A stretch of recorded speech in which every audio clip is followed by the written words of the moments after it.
saved you some of the setup procedure here, but I put a veining bit in my little router here, so it's got a nice sharp point.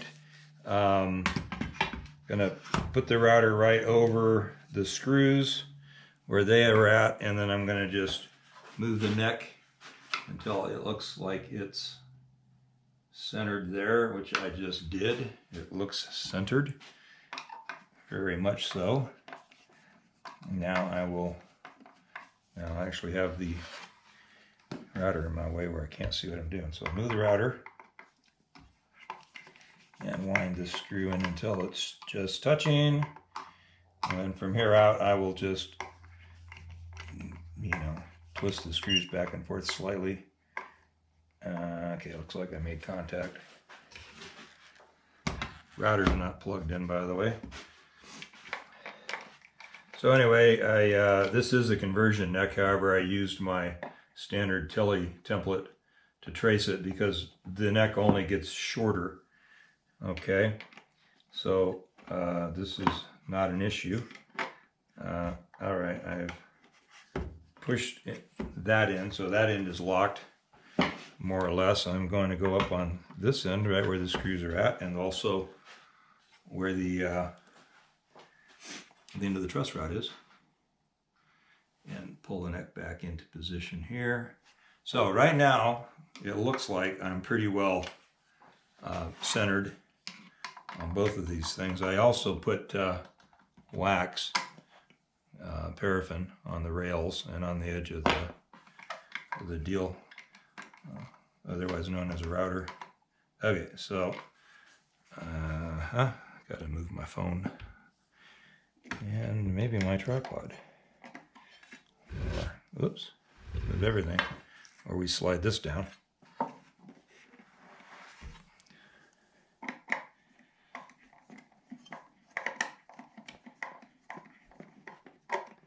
All right, so I have good contact on both of those screws. Let's double check the center line. It looks extremely center lined to me. I'm gonna go this way just to fuzz. See, I just tightened it up a bit. Just wanted to see it push the router at all. Looks really pretty good. And go back on this end, double check that. Wish I had a better line of sight. That looks really very good. Go ahead and snug it. I'll tell you, this is a lot more accurate way to line a router up than that other sled I showed you earlier. So that's, double check that again. I'm going to go ahead and bring it down and dent that. Just anything that is what I was seeing, but I wasn't positive. I'm going to push it back this way just a fuzz.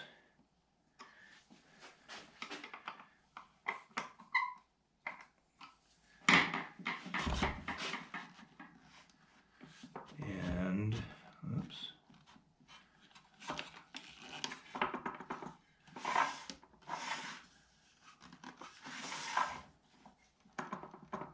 That's interesting. Feels like it gave me a little more slack than I had before. Right there. That's really just perfection. I'll do the same thing here. Tap it down.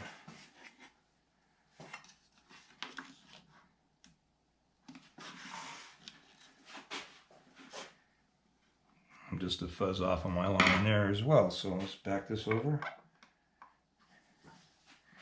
And push that. Actually, I went the wrong way.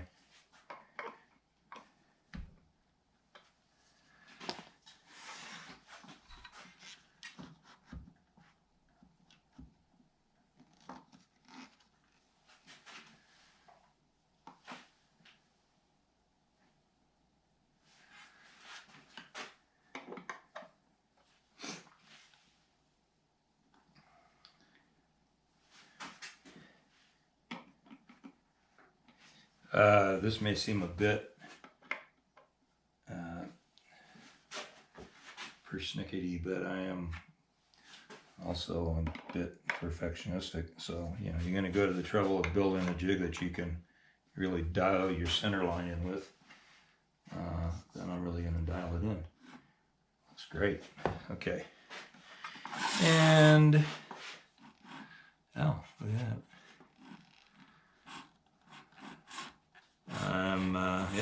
I'm actually touching that thing and I'm dragging it and it's sitting center perfectly. So, I'm interested to know why that is.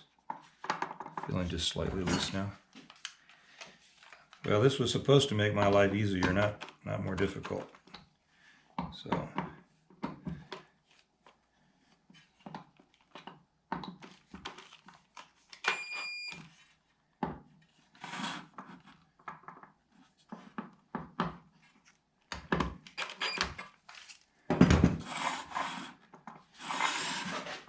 Okay. That little noise you're hearing isn't like tons of movement. Actually, it's good. So these two marks, which you may or may not be able to see, right there and right there, 17 1/4. I'm going to go ahead and cut my route for there.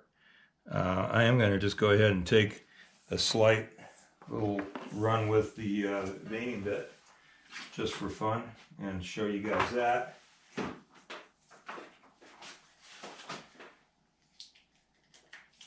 Then I'll change bits and do the real thing, but you don't need to see that.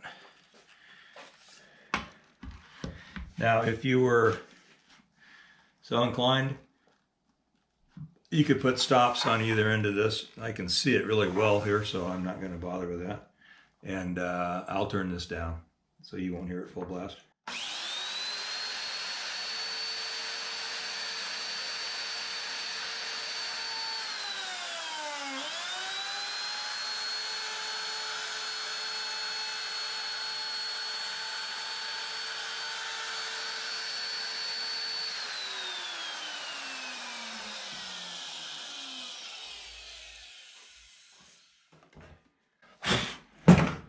All right, there it is. Very, very nicely centered. I can actually see a very sharp point where that bit ran, and it's right exactly on my center line. I'm extremely pleased with this. You know, it's nice that if you're going to go to the trouble to do something, it actually works when you're done with it. So good. Real quick note while I'm at it.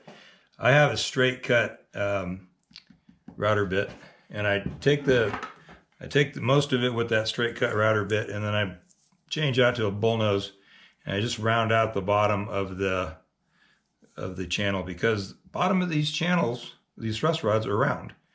I don't know. I did them square for years, and then one day it kind of just hit me. It's like, wouldn't it just make more sense to make the wood the same shape as the rod we're putting in? So I round the bottoms of my channels. It's another step. It's a little extra setup headache, because once you get close, you've got to kind of redial yourself in and make sure you're not going too deep. But I also think that the round bottom in the channel would help control the stress of the rod in there from breaking or cracking the back of the neck if it was so inclined. Anyway, that's why. And that's it. So that's the router jig for truss rods, and I will eventually make a radiusing sled. The first board that I'm going to need to radius on this will probably be the base neck fretboard. 9, what am I going to do that one? Oh, I got a strat coming up that's going to be 9.5, so that may be the one I do first, the strat. I also have the base coming up, which is probably going to be 16, I would imagine, being part fretless and all. So anyway, that's it. Sorry, I'll stop just yammering on. and let you guys go watch something else. Take care now. Okay, make some dust.